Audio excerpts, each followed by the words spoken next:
Ini pertama kalinya aku berkencan dengan pria yang sangat kucintai. Mengganti pakaian yang cantik dan berdandan.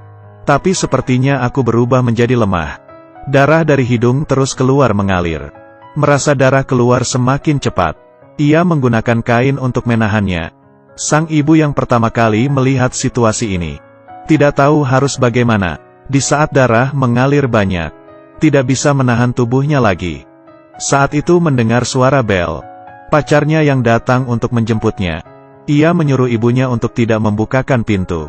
Ia tidak ingin pacarnya melihatnya dalam keadaan seperti itu. Ibunya yang panik tetap saja membukakan pintu. Tessa menggunakan usahanya. Pergi ke balik bak untuk sembunyi. Tapi tetap saja ketahuan oleh pacarnya. Pacarnya sangat terkejut. Dan hanya berdiam di depan pintu. Iya benar. Siapa yang mau berpacaran dengan penderita leukemia? Ibu yang melihat ia tidak bergerak, pun dengan kesal mengantarnya ke rumah sakit. Tessa menyembunyikan kepalanya di pelukan ibu. Ia tidak ingin pacarnya melihat mukanya.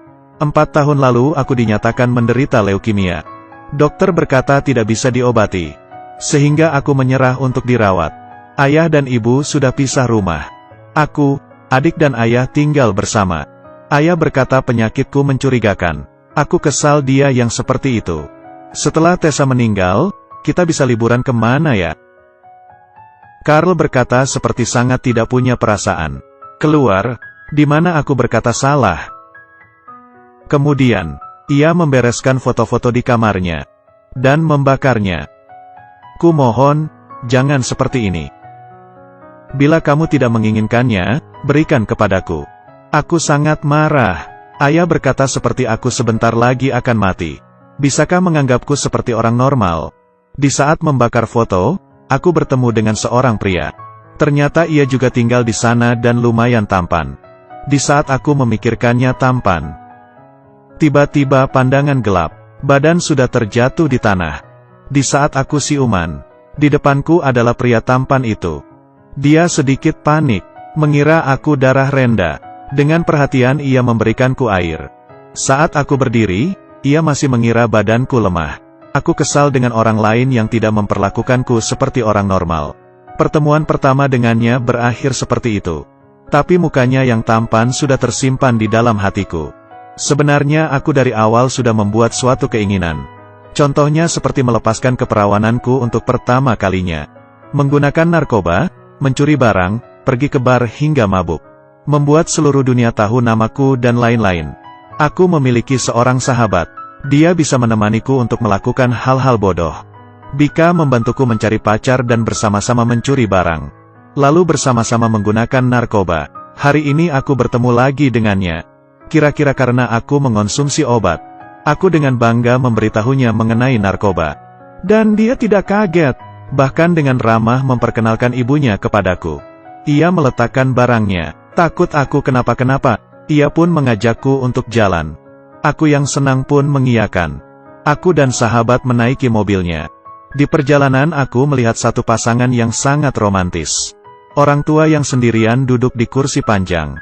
Dan seorang anak yang berantam dengan anaknya. Apa yang terjadi dengannya sangat tidak adil. Aku juga belum pernah menjalani suatu hubungan percintaan. Belum pernah melakukan apa-apa.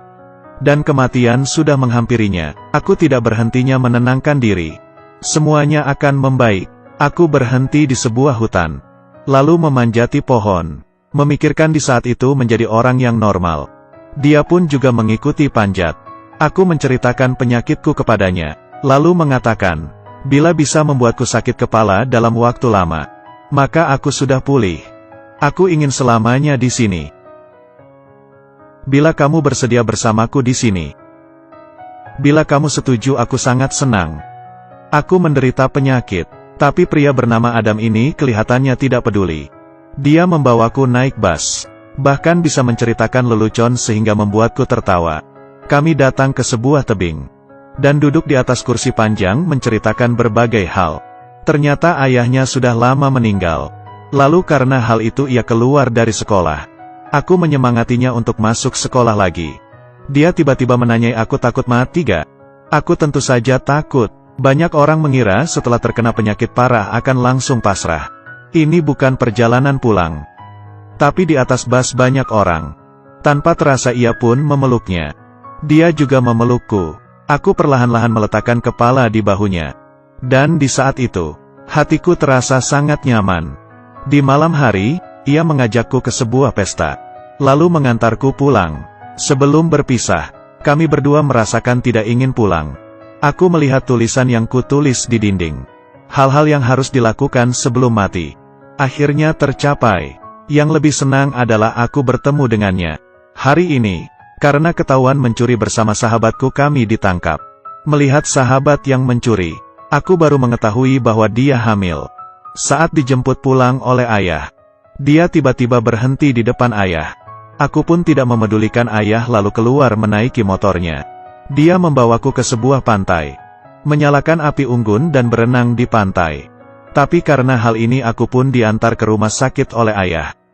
Aku mulai muntah. Dokter berkata penyakitku sudah merambat ke seluruh tubuh. Takut waktu sudah tidak banyak lagi. Kabar ini bagiku bukanlah hal yang besar. Aku dari awal sudah mempersiapkan diri untuk meninggal. Di malam hari ayah memanggil ibu untuk bermain kembang api bersama. Ayah mengira di sebelum aku mati, untuk memberikanku kehangatan sebuah keluarga. Keesokannya, aku diam-diam menyetir mobil ayah keluar. Tapi sepertinya aku sangat tidak bisa menyetir.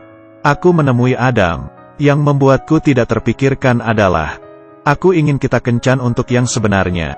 Kenapa tidak sekarang saja? Aku dengan senang ke rumah. Lalu membuka lemari ibu. Mencari pakaian yang bisa dipakai. Dengan cepat mengganti baju. Tapi badanku mulai kambuh. Kumohon jangan hari ini, kumohon. Adam yang mengetahui hal itu langsung buru-buru ke toilet. Dan melihat diriku yang seperti ini. Semuanya kelihatan sedih, tapi aku tidak menyalahkannya. Ayah dan ibu, karena penyakitku, hubungannya menjadi lebih baik. Di perjalanan pulang, aku menanyai ayah di saat aku pingsan tadi. Adam ada datang atau telepon gak? Mendengar jawaban pasti dari ayah. Aku sedikit sedih, juga sedikit kecewa. Kira-kira hubunganku berakhir seperti ini.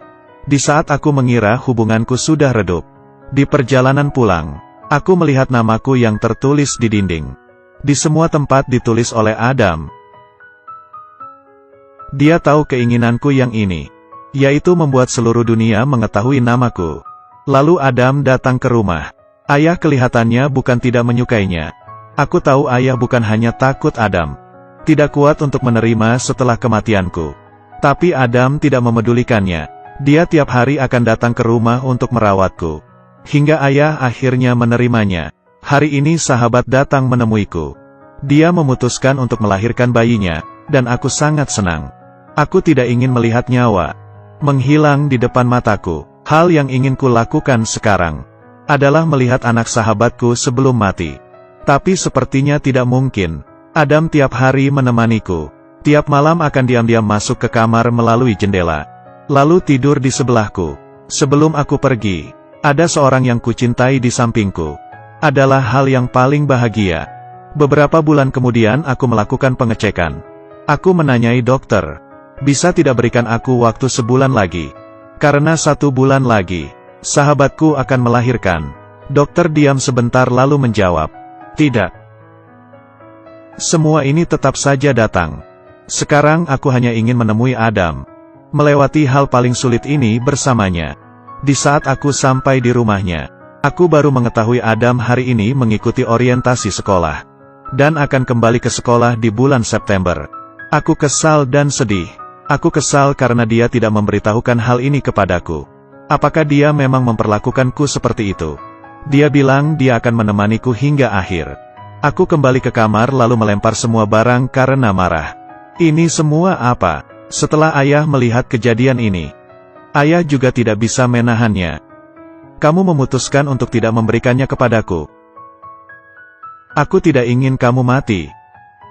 Aku tidak bisa menerima. Bawalah aku pergi. Ayah yang selama ini kuat akhirnya menangis seperti anak kecil. Aku tidak berbicara apa-apa, hanya diam di sebelahnya. Lalu tidak berhenti mengelusnya hingga tenang. Aku sendirian datang ke tebing. Dan duduk di atas kursi panjang. Adam menemuiku. Ia mengatakan hal masuk sekolah. Dan alasan ia tidak memberitahunya. Ia mengatakan aku sudah memberinya harapan untuk masuk sekolah kembali. Bila tidak, dia tidak mungkin melakukan hal itu. Iya, benar. Kita sudah melakukan kembali hal yang hilang. Ternyata dia hanya tidak bisa. Hal mengenaiku yang akan pergi. Aku pun memaafkannya, lalu berkata, aku akan kembali dengan bentuk yang lain. Aku akan menjadi perempuan pertama dengan rambut botak yang kamu temui. Maka aku akan melihatmu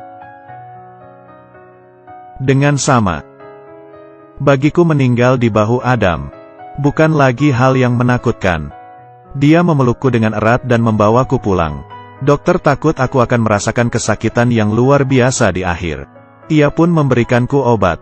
Beberapa hari ini aku tidak nafsu makan. Hanya ingin terus tidur. Adam selalu di sampingnya tanpa pergi. Diam-diam menjaganya. Waktu aku terbangun juga semakin sedikit. Aku duduk di kursi ruang tamu, melihat adik yang sedang bermain di luar. Akhirnya aku tidak bisa menahannya lagi.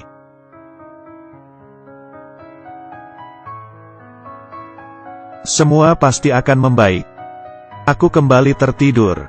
Bayangan sejak kecil hingga besar tiba-tiba terbayang di depanku. Rambutku panjang. Sekeluarga makan bersama dengan bahagia. Bersama pacar melakukan hal yang kita suka. Telingaku terdengar suara yang familiar. Kami semua di sini, Tessa. Kami semua mencintaimu. Kamu melakukan dengan baik. Sudah boleh pergi, kamu sudah boleh pergi. Selamat tinggal, Tessa. Bila kamu mau, kamu boleh menjadi hantu dan menangkapku, aku tidak takut. Aku sangat berusaha untuk membuka mati. Tapi tidak bisa. Selamat tinggal keluarga yang kucintai. Selamat tinggal pacar yang kucintai. Kalian jangan sedih karenaku. Aku hanya ada di sisi lain. Menjalani hidup baru.